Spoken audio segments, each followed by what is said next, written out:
Hello বন্ধুরা, শাশুড়ি বৌমা রান্নাঘরে তোমাদেরকে অনেক অনেক স্বাগত। দেখো আজকে চিকেন নিয়ে আসা হয়েছে, চিকেনটা রান্না করে তোমাদেরকে শেয়ার করব। আজকে আমাদের বাড়িতে আমার ভাগ্নি এসেছে, ও থাকতো এখানে, এখন বাড়ি চলে গেছে। এখন এসেছে আজকের দিনে, আজকে ওর রেজাল্ট বেরিয়েছে মাধ্যমিকের, এই জন্য দেখো চিকেন রান্না করা হচ্ছে সেই আনন্দেই। এই দেখো চিকেনটা ম্যারিনেট করে রেখে দিয়েছিলাম, প্রায় 1 ঘন্টার ওপরেই ম্যারিনেট করা ছিল। টক দই দিয়ে, সর্ষের তেল দিয়ে, নুন দিয়ে আমি ম্যারিনেট করে রেখে দিয়েছিলাম। এখানে আমি তেল দিয়ে দিয়েছি কড়াতে, আর আলুটা দেখো ভেজে তুলে নিয়েছি। আর এবার আমি তেলেতেই দেখো ফোড়নগুলো সব দিয়ে দেবো। দেখো ফোড়নটা আমার হয়ে গেছে, দিয়ে দেবো পেঁয়াজ কুচিটা।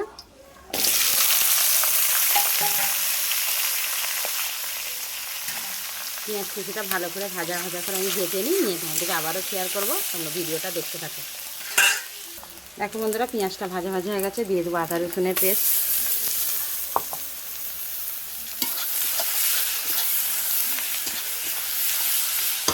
এখানে বাদবাকি সমস্ত মশলা নিয়ে নিয়েছি, ওতে জল দিয়ে দেবো। এটাও আমি দিয়ে দেবো,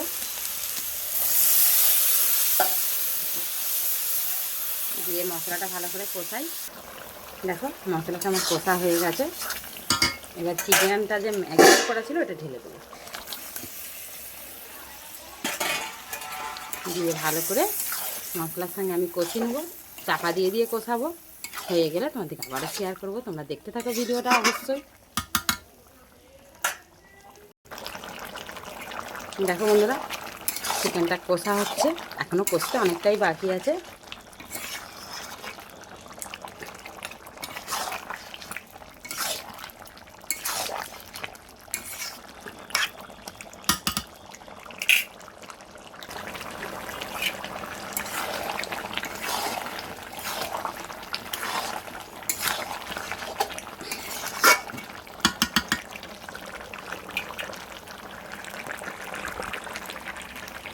দেখো চিকেন কষাটা প্রায় আমার হয়ে এসছে।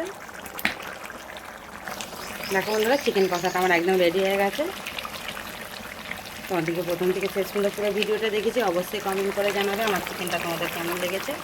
অনেক অনেক ধন্যবাদ। আমাদের ভিডিওগুলো দেখার জন্য, খাবার সময় অবশ্যই তোমাদেরকে শেয়ার করে দেবো কী কী রান্না হয়েছে। অনেক অনেক ধন্যবাদ।